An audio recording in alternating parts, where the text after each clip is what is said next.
our live stream is getting together as that dad guide crew. Bonjour Alain, who's in Montreal. Christopher's on from England. And those are the first two that are rating something. So welcome to both of you. It's good to be back again, getting back into that routine. Was doing my list up today of all the people that I have to write to for direct swaps and some surprises that I wanted to say thank yous for. So I did that this morning. Welcome Sarah in Germany. And what else have I been doing? I've also started to plan. I've got the wheel of all the names for Stamp of the Month for those people that have a chance to win the Europa stamps.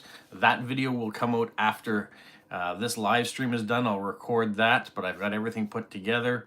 So wonderful. Oh, 30 degrees Celsius for Sarah right now in Germany. Nice and warm there. We had 28, 29 yesterday. Today, I think it's a little cooler. I think it's going to be maybe 21 or 22, and we've got a little bit of rain this afternoon, so that will cool things off too. But yeah, Carla's on in Mexico. Good morning, 16 degrees there.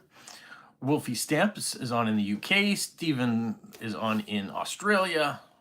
Great for everyone there. That everybody's getting a chance to be back on. Certainly missed not having our live stream last Saturday. Felt odd after doing it for 171 Saturdays in a row to miss one, but understandably, so we're back at it again. Roger's got 25 degrees in Athens. Welcome. David is on in Nova Scotia. So we're getting a good crew, 11 people on, 5 people with the thumbs up already. So like I said, I put together my my computer. I forgot we had a power blip, so my computer shut off. I thought it was running in the background. It is not, so I'll boot that back up again. Yeah, just had a fraction of a second of a power blip about an hour ago. So I've been watching the F1 qualifying until just now. They're in the final laps, the last minute of qualifying. So I tore myself away from that to come live with you guys. So I'll find out the results when I get back to it. 18 degrees in Falmouth in the UK, 11 degrees in the middle of the evening for Stephen in Australia. Ida Marie's on in Washington, D.C. It's good that we're getting a bunch of our regulars back here again. Hopefully you guys have had a good couple weeks since the last time we talked. I've got a bunch of mail. Those of you who tuned in yesterday, we've got a bunch of mail, stamp-related mail to go through on probably Monday or Tuesday. I'll show you what was in those. And what else? Tomorrow we have a brand new Stamp of the Month. So I've been doing some stuff on that too. Welcome Monty in Saskatchewan. 17 degrees for him. Sarah got a few pen pal letters in. That's great. It's hot for Wolfie in England. That's good. Well, I'm glad that some of us are starting to experience that spring, summer crossover weather now. I know I mowed the lawn on Thursday. That was the first time I mowed it this season. So month of May, it was no-mow May is what we call it. So the flowers and the things grow for the birds and the bees and all that fun stuff. I broke down on Thursday and mowed it because I saw the rain forecast that was supposed to be coming. Friday, we really didn't get anything, so I could have mowed it yesterday. And then today is wet, so that's the end of the month. So like I was saying, new Stamp of the Month tomorrow. So I've been doing some research and planning for that. And we've got a bunch of stuff for the giveaway already in place, so I'll be able to show that tomorrow too. But we got to wrap things up today with, thank you, Jenna. I appreciate that. This is my tropical shirt. It makes me feel a little bit summery when I can put the button up and that on. Roger bought 264 packages of Preem stock books for 140 euros with binders. That's very nice. Good. So yeah, like I was saying, I got to finish up this month's Europa stamp giveaway. So that video will happen this afternoon, and we'll figure out who wins that big giveaway. As far as work, I might as well give you an update on that too. Canada Post right now, the corporation gave the union a final offer. The union rejected it. Canada Post has now gone to the Labour Minister and asked that they force a vote to find out if the members really don't want this contract or not. So we're waiting to hear whether or not they will do that. That at least buys us some time. If they force us to vote on it, which I kind of hope they do, That means that we'll continue working as they do votes across the country on it and find out what the results are. So that will push things forward. So we're still working. There's still mail flowing. So don't feel that you have to stop sending mail to Canada, because it's still working. So that's great. Roger says they'll be for my New Zealand collection. Okay, you're expanding your New Zealand collection, so you need some new binders. That's good. Yeah, it's going to be a good giveaway for this afternoon. There's a lot of Europa stamps that have come in from all sorts of people, so thank you so much to everybody who's been contributing to that. I suspect next month's giveaway will increase too. It will start off a little bit smaller, but I'm hoping before the end of the giveaway it'll even be bigger, so looking forward to that. Wolfie says, I recently got some boxes of ex-dealer packets, and I may be able to put some topical stuff together to send if there's any for stamp of the month within them. Oh, okay. Thank you so much, Wolfie. I sometimes wonder whether or not I should tell people what the next month's going to be. I like people to have a surprise, but I also know there's a bunch of people out there that are looking to help contribute to it. So if I posted it ahead of time, people would have a chance to mail in, but I'm torn that way. I don't want to make it look like I'm always asking people for stamps for things, when in reality I'm just trying to give away stamps to other people, and I'm just happy when people add to it. So I think by letting people know the first of the month when it comes out, that gives people time if they want to send something in before the end of the month. So that's how I view it right now anyways, but I thank everyone who always contributes. Media is on in Helsinki, Finland, so she's just popping on. She's watching some soccer, some football, so thank you for popping on, Media.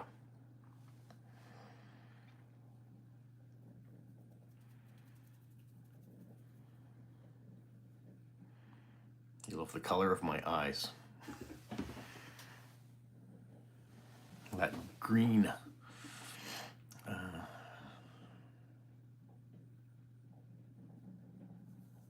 It'll be a surprise tomorrow to see what it is. Yeah, it will. And even how I was doing this video for tomorrow, what I was going to be talking about, completely changed today. I revamped it, and so hopefully you will like what I have to say on tomorrow's topic of stamps. Should be good. I'm looking forward to it. It'll be a fun one. Charmaine's on in Maine. Welcome.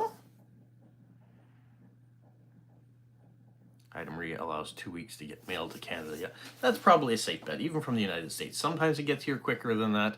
I know from Europe it gets here within a week sometimes. Steven sent something from Australia. They got here super quick. So you never know. You might get lucky and it might come quicker. But usually if I can tell you the first of the month and there's something you want to contribute to it, if you mailed it that week, I get it within 2 weeks. If you wait a week after that even, it probably will be here before the end of the month. And it allows me to do a follow-up video talking about it to show some of the new stamps that have come in that are going to be given away. So that helps as well. That's right, Christopher. Yeah, you got a whole month to send stuff in if you're interested.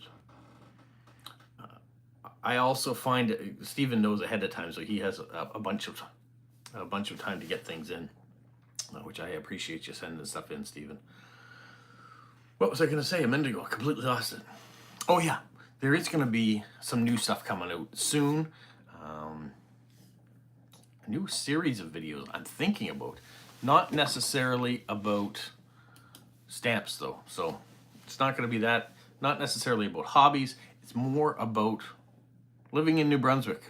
So that's kind of my teaser about it and some of the people that live here. So I'm hoping that that will get off the ground.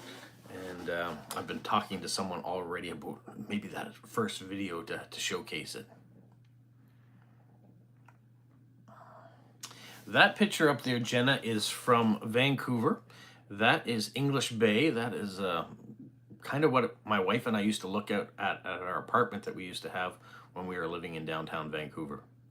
So that's what that picture is from. And it was produced on paper from a paper company I worked at the time. So that's what that's all about. You're getting the rainy Saturday as usual there. It seems that the rain is coming on the weekends now. We've been having nice during the week and then some rain maybe that will change. Last summer, that's the way it always seemed to work, is that every weekend seemed to be rainy. The Canada Pride stamp is very nice. For those of you that didn't see it, what Ida Marie is talking about is this. There was a booklet of 8 stamps, well, 4 stamps duplicated. Very colorful. These are the Pride stamps that Canada Post just put out 2 days ago. So I showed that yesterday in my mail video right at the beginning to show you what stamps had come out.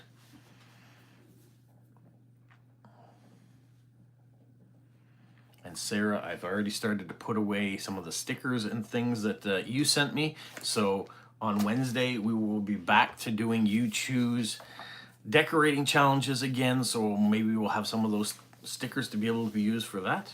And I'm going to be tackling some of the direct swap mail I have to do. I have a bunch of post-crossing mail I can do as well. I think I can send 22 cards right now. It's what happens when you take 2 weeks off from doing any letters. So we'll be looking at doing that. How come a petrolhead like me hasn't... I like all sorts of automobiles, so I'm not limited to saying that I only like cars that use gasoline, or I only like cars that are electric.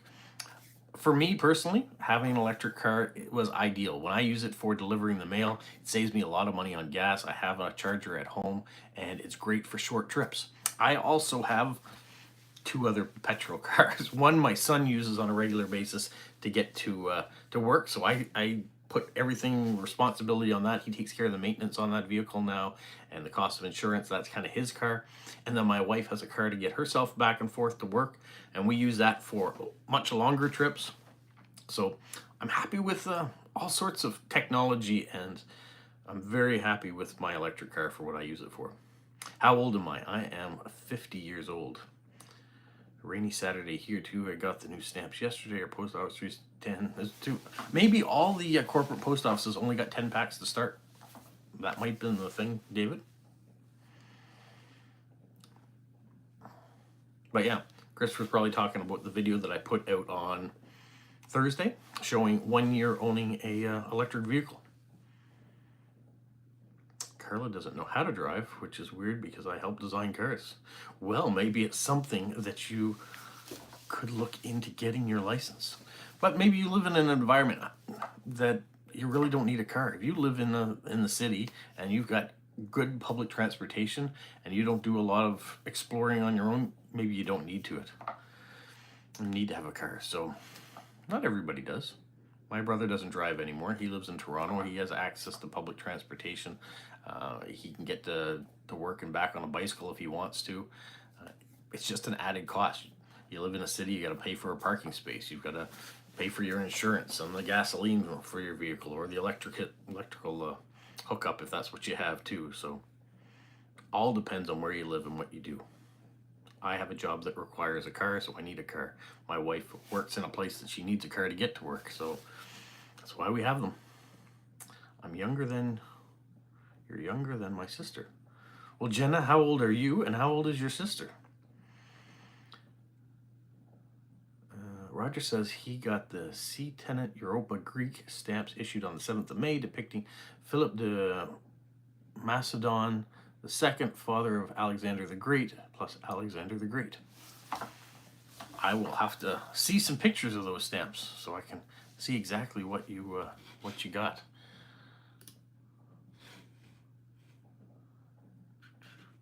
I have all of my computer coming back up now, so I'm just going to click off some programs that automatically start up, but they take up a lot of room, so that's what I'm doing in the background.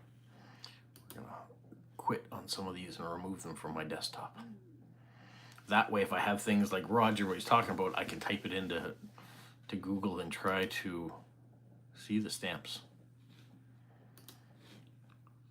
Just getting rid of some of these things.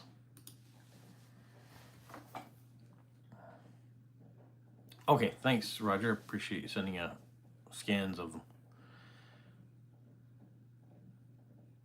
Does Canada Post reimburse me since I use my own vehicle? Yes, we do get a vehicle allowance. I would say it's not enough for most people and their wear and tear on their vehicle to cover it, but it is a non-taxable benefit that we do get. So yes to that answer.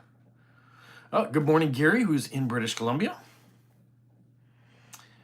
Jenna's 46 and her sister's 59. So that is similar to my brother. My brother turns 60 tomorrow.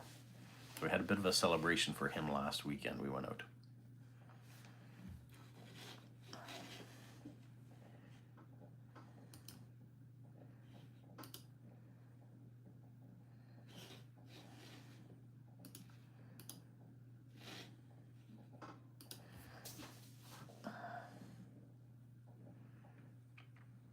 Drew wants to know if it's 1987. Is that a shot at my T-shirt?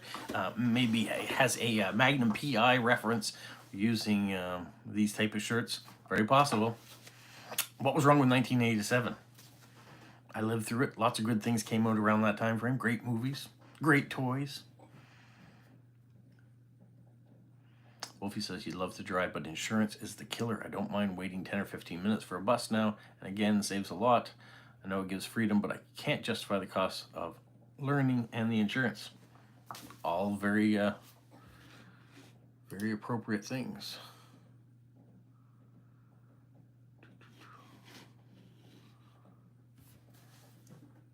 Oh, Dakota says hello. Well, I'm sure Polo says hello right back to Dakota. Yay to the 80s, yeah.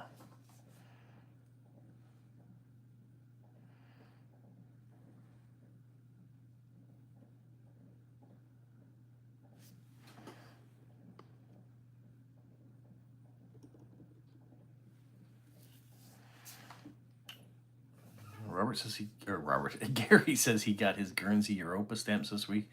Only 2 of the 6 in the set have the Europa symbol. Wonder why that is. Wonder why they would only do 2 of the 6, or they were just specifying that these are going to be the Europa ones, but we're going to put a whole set out of them.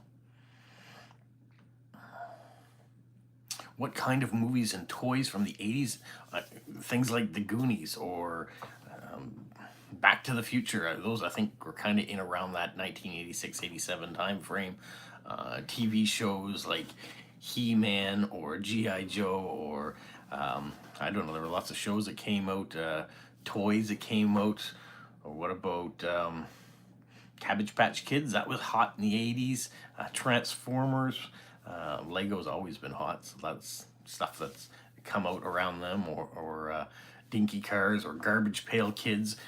Tons of stuff came out in the 80s that are still popular today with the next generation. And for people of my ilk, maybe have gone back and started to buy some of the things that they had when they were kids, or couldn't afford when they were kids but want them now. And the movies, you still watch the movies. And for Gary, the 80s were the birth of his 2 daughters, 1986 and 1988. So years that he won't soon forget. That's great. That doesn't mean that children of this generation are not going to have things that they're going to enjoy when they get to be my age or our age. Every generation has that, things that they reminisce about. I was talking to my brother about it because my daughter listens to lots of music, and my son for that, listens to lots of music from the 80s and 90s, things that we listened to. And we thought about when we were kids, we listened to music from the 50s and 60s and thought it was cool to have the Beatles or Rolling Stone or Led Zeppelin or Elvis or whatever you had. So it seems like every generation listens to their own music, but also reminisce about the music from a generation before. The first ever Grinch movie, yeah. The cartoon version, that's what you're talking about. Can't go wrong with that. Or even when Jim Carrey remade it and he played the Grinch, that was a good one too.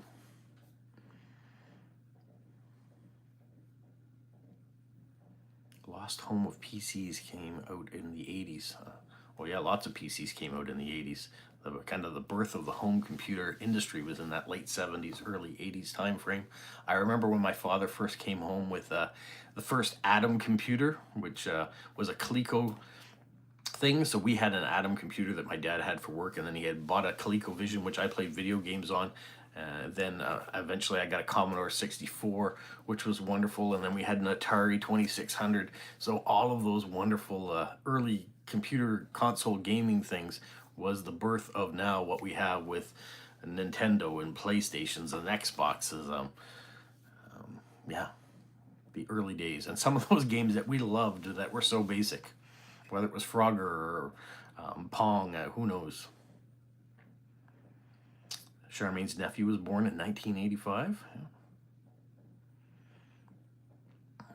So wonderful things from the 80s. I'm not sure how we got to that. I guess we got to that because of the one gentleman that said my shirt looked like I was in 1987.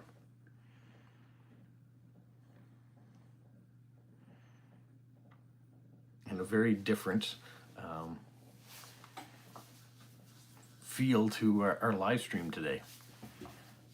MTV, oh, yeah, of course. MTV and Much Music, two of those stations that played music videos all the time. And you first, not only were getting to see or hear music that was coming out, but get to see an interpretation of what the artist thought that music was all about, too. Charmaine had an Atari as well. Great consoles. California Raisins, heard it through the grapevine. I remember that. Yep.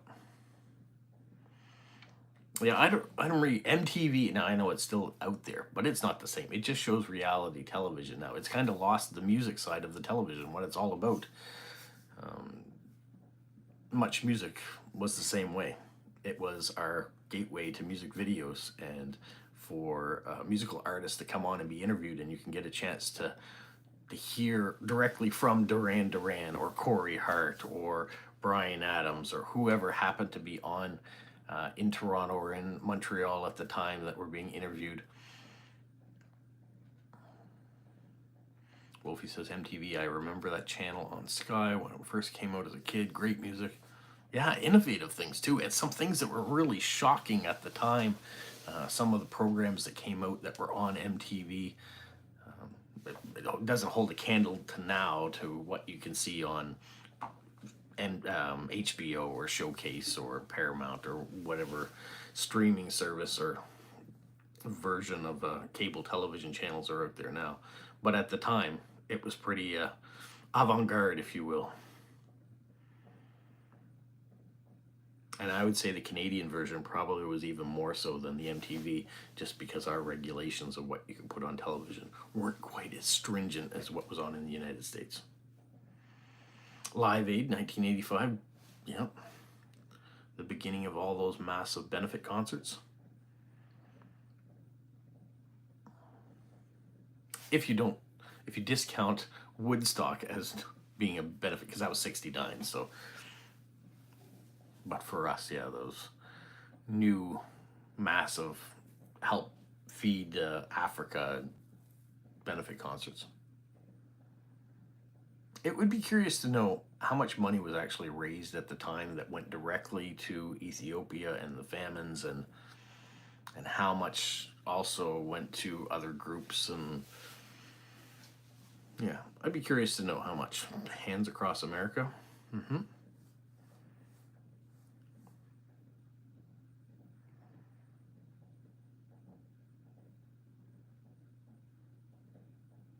We're all coming back with memories of what we thought of during the 80s. What was important to us? What age groups maybe we were at that point in time? Were we just being born, as some of the people said, so maybe you don't really have a memory of the 80s because those are the years you were being born. Maybe you were a child like me of the early 70s, so the 80s were kind of your teenage, preteen,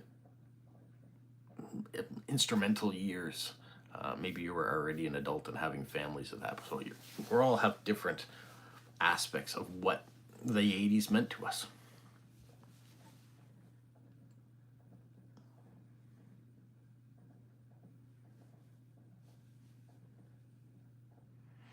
Oh, for the, and just because it's spinning in front of me here, for this month's giveaway, we have 45 entries into it, so a good number of people have a chance to win, and I'm really happy about that.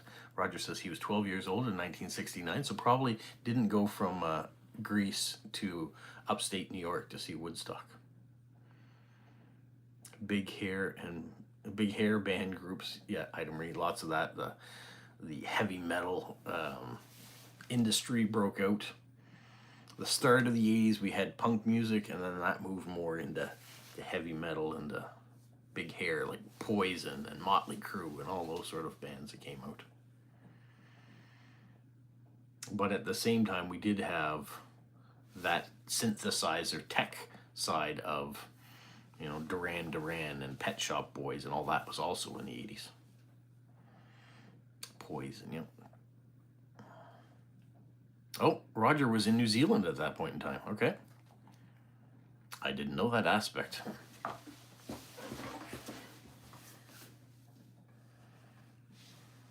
Thomas Dolby Sound, yep. Stevens coming in with 1984 Band-Aid. Do They Know It's Christmas? Raised about £8 million. Okay. And that £8 million, did it all go to help? Or was some of that chewed up in administrative costs?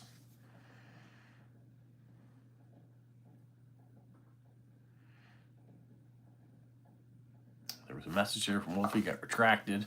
Something about something he watched when he was younger. Adam rebought the record about Do They Know It's Christmas?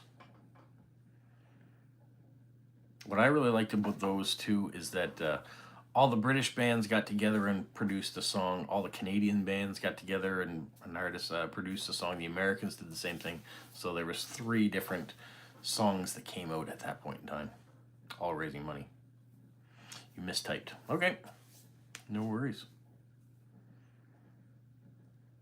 What I was going to say about the 45 entrants that are into the giveaway for today, a little under 200 people saw the video, so I was quite surprised that the numbers actually went down from the month before. I would have thought that they would have been more popular, gone up. Maybe the theming of Europa didn't catch on with some of the other people that watched the one before, but maybe that will change for tomorrow's video.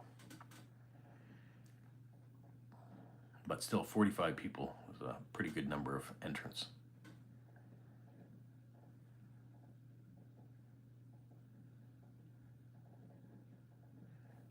Roger misses going to the shops and buying a 45 album. Who else does? Well, I missed Columbia Music, where you could, for a penny, that was the catch, you get 10 CDs or cassette tapes at the time, and then you only had to buy 10 more over the next course of the year that were all kind of at regular price. I certainly did that. Was a member of Columbia Music House. I didn't really buy a lot of records. By the time we had a record player at home, and we had like Michael Jackson's Thriller was on a record. My sister bought that, so there were a few records around. But I mostly got into cassette tapes, and then I moved into CDs when that came to be, which I still have. Falmouth still has a record shop. Lots of people are still in. Check Stacker's back. Welcome. Yeah, the emergence of vinyl again is a big thing. People really are trying to get back into that, the nostalgia of it.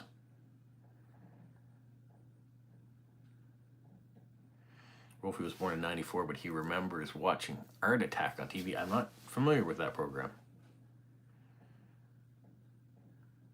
Yeah, Blockbuster. Definitely had a Blockbuster card. We watched a lot of movies, rented a lot of movies on the weekends. So excited when we got our first VCR to be able to do that. Be kind and rewind. Gary still has a good collection from the 70s and 80s. Sarah watched Art Attack too. I am glad that Edmonton made it to the Stanley Cup Finals again. It's always nice to see a Canadian team get there. I would like it to be the Montreal Canadiens because that's the team that I support. I was also pleased with the Moncton Wildcats, who won the Quebec Major Junior League, which is the 21 and under group. So our local team won that championship, and then they went on to the Memorial Cup. They made it to the semifinals, but last night they got eliminated by the London Knights. So London and Medicine Hat will play for the national championship. So very proud of the Moncton Wildcats for doing what they did.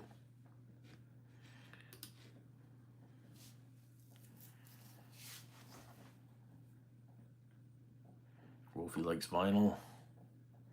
Yeah, there is a nice sound to a vinyl, as long as you don't get that scratch in it that makes it skip all the time. Abbotsford won the first game of the Calder Cup. Okay.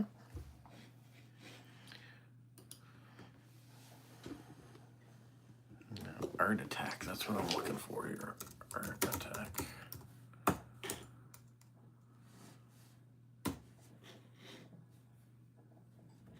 The British television show, yes, that's what I'm looking for.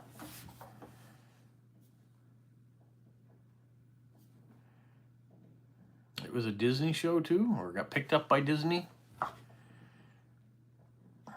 Children's television series ran for 10 seasons. Okay, even seeing images of it, I've never seen it, so.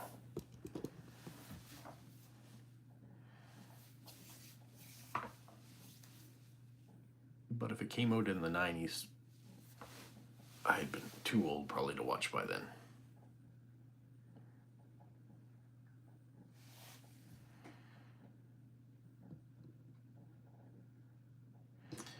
He says, I can vividly remember two of the big art ones he did where he cleaned up the shop window and the cat, and the one he did with the salt. So yeah, it looks like he did all sorts of art projects, whether it was drawings or paintings or felt.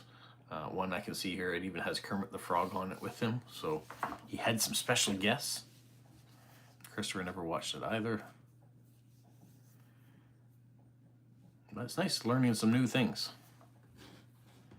Hosted by Neil Buchanan from 1990 to 2007. So 17-year run. That's a pretty good run for a children's program.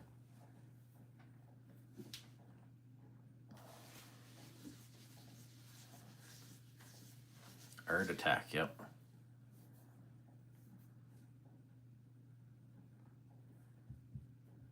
And I see an image here that I got picked up by Disney.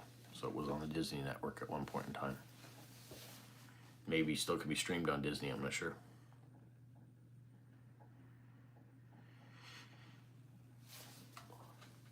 Excuse me. Look, shorts. I'm so glad last week I worked in shorts every day. Got home, got to be in shorts the rest of the day. I love this time of season.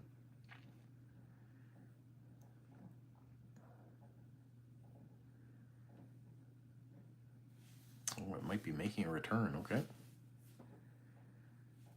Well, if it's good quality learning material for children, there's not enough of that out there, so I'm sure there'd be a market for it if it's something that might make a return.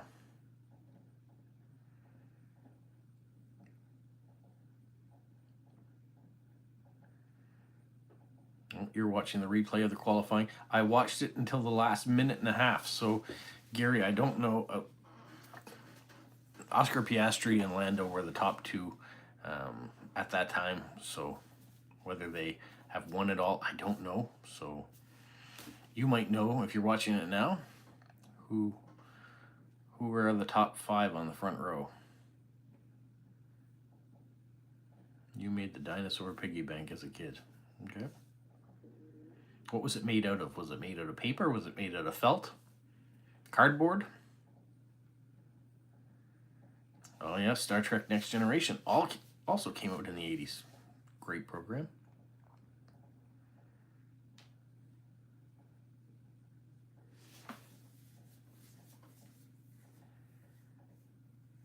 Joseph's getting up to 39 degrees, so yeah, you got some warm weather down there.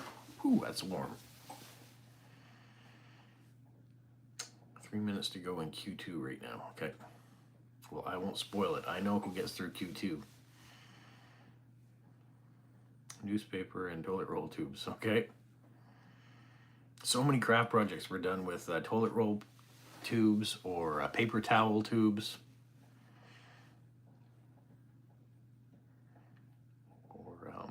Maybe those pipe cleaners. There was a lot of crafts that were done with pipe cleaners back in the day.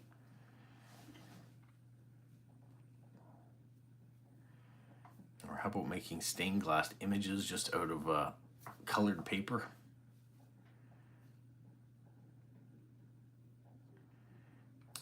Gary's got similar weather to me in the 20 range with rain coming. Doing paper mache projects, yeah, Ida Marie. Blue Peter. I don't know what that is either. What is Blue Peter?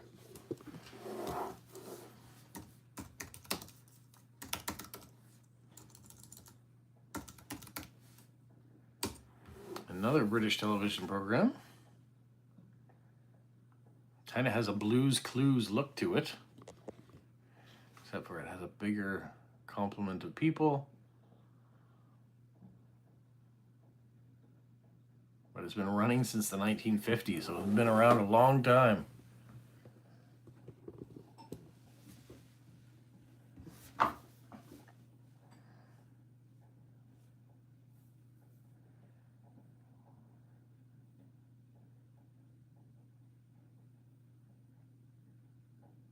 Paper mache over balloons to make a bowl is fun. Yeah, I remember paper mache over a balloon in order to make mass and things too, because you could harden it around it and then pop the balloon inside and then have a vacant space. Is Blue Peter still on? Gary's asking. Well, on the IMDb that pops up, it says series starts in 1958. It doesn't give an end date, so I'm guessing it is still on. And by the picture that it's showing, it looks like a more modern picture.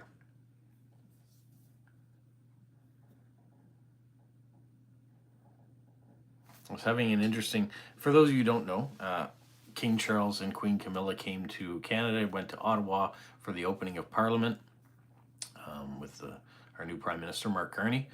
And so my father's a royalist, a monarchist, and he doesn't always have the words, as you know. We were out for a drive, and just out of the blue, he says, "Is the English chap still here?" And I had no idea who he was talking about. I said, "To me, you're the English chap. Who are you talking about? Is it a neighbor, someone who's at the nursing home with you?" No. The guy that kind of is in charge of the country. And then I realized that he was talking about the king.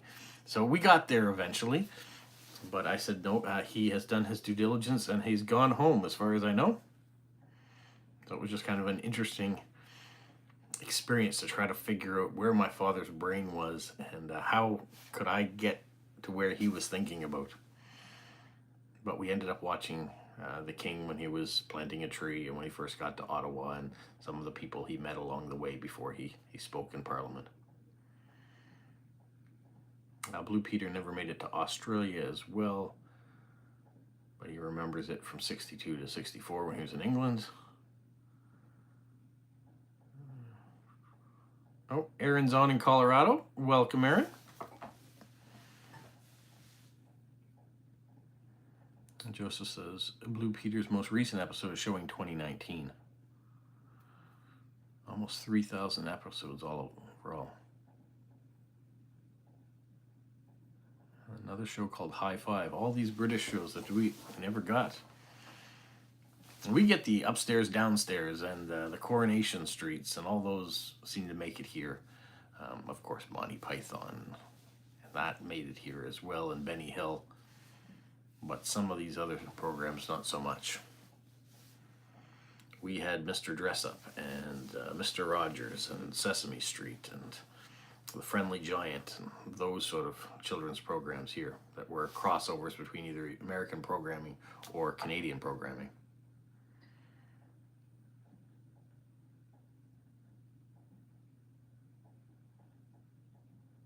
Tis but a scratch. Yeah, I'm sure that there are many programs that have not crossed over. Now, we watch Taskmaster and 8 out of 10 Cats do Countdown, and there are lots of the comedic shows of today that we still watch that do make it over here. A lot of the stuff because of YouTube. Aaron says Monty Python was a favorite to watch growing up, and Faulty Towers, yeah, two amazing programs. I wish Faulty Towers had a longer run. It's very limited in those few episodes it put out. It was really good. Gary grew up with Forest Rangers and Tales from Riverbank, but I'm old. I've never heard of either of those shows. Sesame Street did make it to the UK. The Two Ronnies, in Monty saying, yes, the Two Ronnies. Good comedic duo.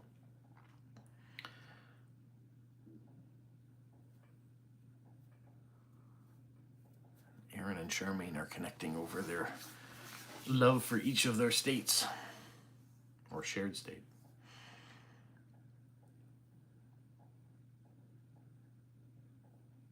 Red Dwarf was good.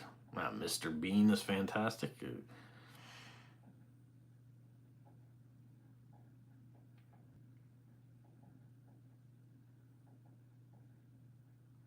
Oh, Stephen knows Gary's Tales of the Riverbank.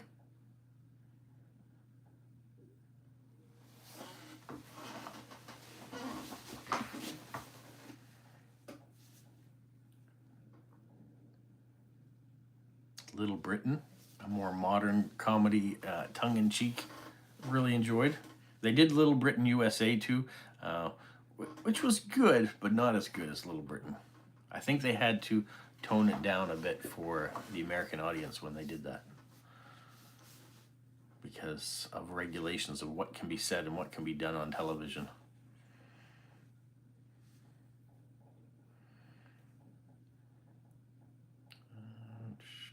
Only Fools on Horses was fun. I didn't like how it ended. I don't know that show either. Bagpuss, no, don't know that one either. But Christopher did.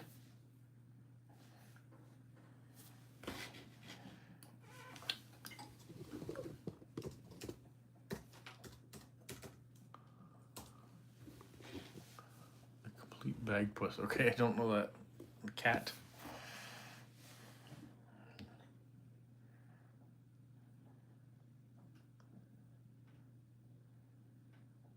And I apologize if I'm moving the camera around. I'm just trying to get at the keyboard in order to see some of these programs you guys are talking about.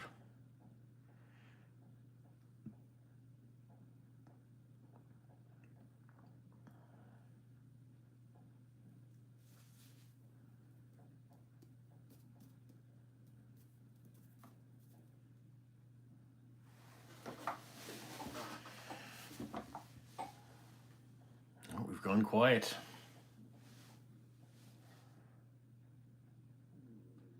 Oh, Stephen, while I've got you on, you're talking about Bagpuss, but the big envelope that you sent, I will show some of the things that you sent, but there's a couple there that you've graciously sent for someone else. I'm not going to show those on camera because I want to be able to send them off and have it a surprise when they arrive. So if you notice that they don't get shown in that video coming up next week, that's the reason why.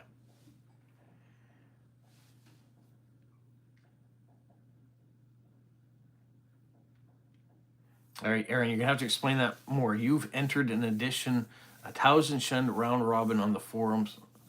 Does that mean everybody is sending 1,000 Shen cards? Do you have some of those that you can send? Or explain, what do you mean by that? What's the round robin about? Captain Pugwash, I don't know about that one either. We have a town here called Pugwash in Nova Scotia. Probably named after a place in England.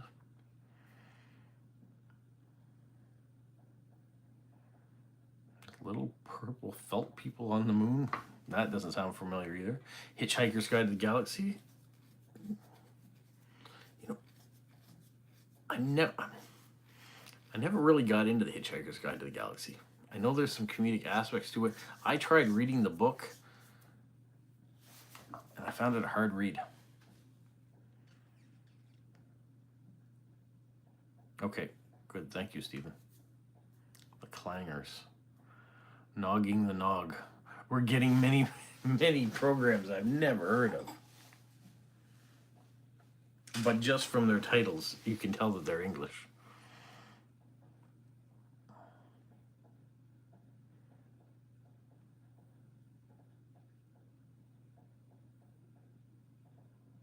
So, Aaron, where did you get your 1,000 Shen cards?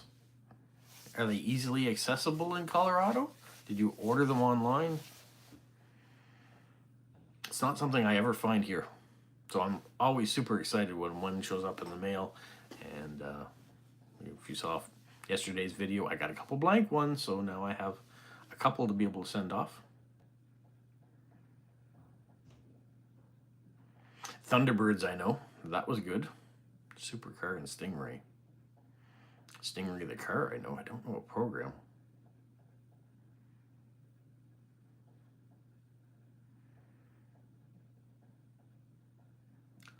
Hi. Fireball XL5. Now it sounds like we're talking about cars.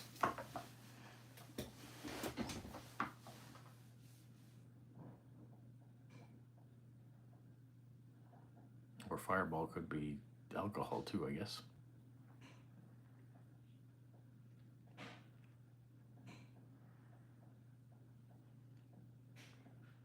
Popeye, yep.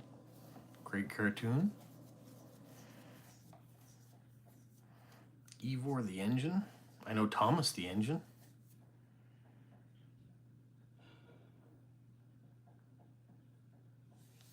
Tiffany's Postal Treats. You can buy them on Etsy. Okay. Good price.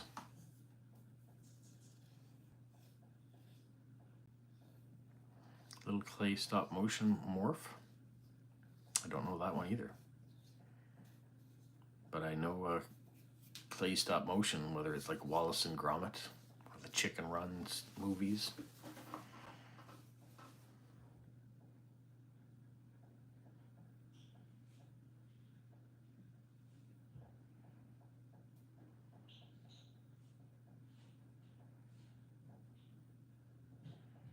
So Morph was by Aardman, just like Shaun of the Sheep and Wallace and Gromit. Okay. So I know the other ones, I just didn't know Morph.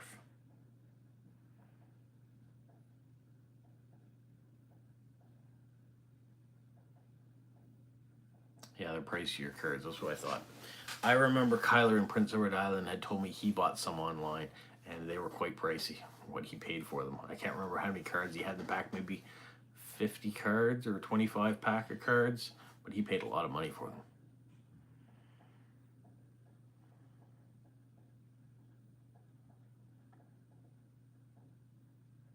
Oh, Charmaine's off. Thanks so much for taking some time to be with us again, Charmaine. It's always good catching up and being part of the group. We're probably going to wrap this up soon, too, here. We're kind of slowing down in our conversations, and I want to get to filming who won Stamp of the Month this month, and I'm sure you guys probably want to see that because I got to film it, edit it, get it posted for you before I run out and get groceries and things this afternoon. So that'll be the next one. I think maybe we will follow Charmaine's lead then and have this come to an end. So I want to thank everybody for holding on and wait until I came back again, and all the support that you've given while I've been off. I've tried to put out a few videos over the last couple of weeks so you hadn't forgotten about me, but we're getting back into regular routine again here this week, so you should see more videos coming out. So stay tuned for the winner of Stamp of the Month for the month of May, and for tomorrow, the new Stamp of the Month for the month of June. So all sorts of fun things coming up. You guys